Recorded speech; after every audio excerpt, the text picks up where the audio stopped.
कुठे ही घटना घडली आणि कधी झालेली आहे? काल चंद्रपूरमध्ये माझ्या मतदारसंघामध्ये मोरवा या गावामध्ये एका 60 वर्षीय नराधमाने अशाच प्रकारचा एक कृत्य त्या ठिकाणी केला. त्या घराच्या समोर राहणाऱ्या त्या मुलीला बिस्किट दिले आणि तिच्यासोबत विनयभंग त्या ठिकाणी त्यांनी केला. त्या मुलीच्या सजगतेमुळे एक मोठी दुर्घटना त्या ठिकाणी होणार होती ती टळलेली आहे. सरकारला आताच माननीय मुख्यमंत्री देवेंद्र फडणवीस साहेबांना मी अभिनंदनही केलं.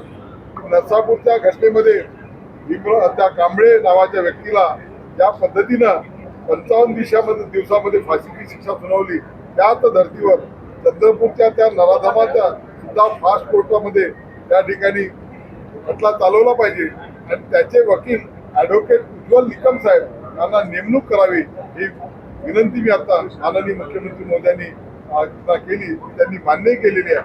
अशा प्रकारच्या दुष्प्रवृत्तीचा निश्चितपणे ज्या वारंवार घटना अशा घडतात त्याच्याकरता एक कडक कायदा केला पाहिजे आणि समाजामध्ये जनजागृती करण्याचा सुद्धा आवश्यकता आहे.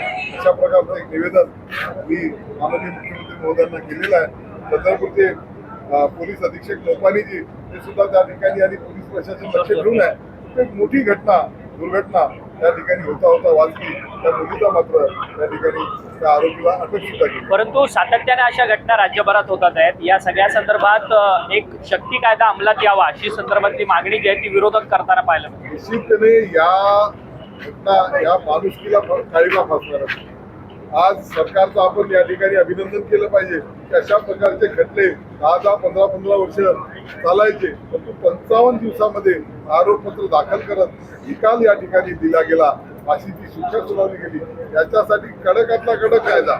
मी तर असं म्हणेल की 5 दिवसामध्ये अशा प्रकारच्या या आरोपींचा तात्काळ त्या ठिकाणी त्याच्यावर शिक्षा करणारा कायदा या माध्यमातून झाला पाहिजे. आणि समाजातली जी विकृती आहे कशामुळे नेमकी उत्पन्न झालेली आहे त्याचा शोध घेत त्या विकृतीचा नायनाट करण्याची सुद्धा कडक असा कायदा या ठिकाणी करावा अशी शक्ती कायदा आणण्यासाठी का विलंब होत चालला आहे? जर शक्ती कायदा आला तर अशा प्रकारच्या घटनांना आळा बसेल, काय वाटतं? कायद्याने अशा घटनांना आळा बसतो, परंतु समाजातली जी विकृती आहे, जी विकृत मानसिकता काही गोष्टींमुळे जी निर्माण होत आहे ती या ठिकाणी होऊ नये याकरता सुद्धा समाजाने सुद्धा यावर काम करण्याची आवश्यकता आहे. हिंदी मध्ये हीच बाईट. हिंदी मध्ये द्या ना. हिंदी चंद्रपुर का जो हुआ है घटना, हाँ हिंदी द्या, आम्हाला लागते. हिंदी द्या, आम्हाला लागते. चंद्रपुर पर आप क्या बताएंगे कि जिस प्रकार से अभी जो दिन पर दिन घटनाएं हो रही चंद्रपुर में भी हुई है? इस प्रकार से नरसापुर के कांबळे नाम के नराधम ने जैसा अघोरी कृत्य किया, इसी प्रकार का कृत्य करने का प्रयास चंद्रपुर में कल हमको हुआ. 60 वर्षीय वो इसम है, उसको अरेस्ट की गई है. 4 साल की बच्ची पर उसने अतिप्रसंग करने का प्रयास किया. उसने अपने परिवार को जानकारी देने के बाद में उसको अटक भी की गई. बड़े प्रमाण में चंद्रपुर में रोष है. माननीय मुख्यमंत्री जी का मैं अभिनंदन करूंगा कि वो नरसापुर की घटना को 55 दिन में आरोपी को दाखिल करा. न्यायालय ने उस पर आज निर्णय दिया है, फांसी की शिक्षा हुई. उसी तर्ज पर चंद्रपुर के उस घटना को के वकील के रूप में एडवोकेट उज्ज्वल निकम को दिया जाए ये मांग की और उसी प्रकार से फास्ट ट्रैक कोर्ट में खटला चलाते हुए उस नराधम पर, उस आरोपी पर जल्द से जल्द सख्त से सख्त कार्रवाई हो ऐसी विनती अपने माननीय. दिन पर दिन इस प्रकार की विकृति बढ़ती जा रही है, क्या बताएंगे आप? समाज में मुझे ये ध्यान में आ रहा है इस प्रकार की विकृति बहुत तेजी से आगे बढ़ रही है.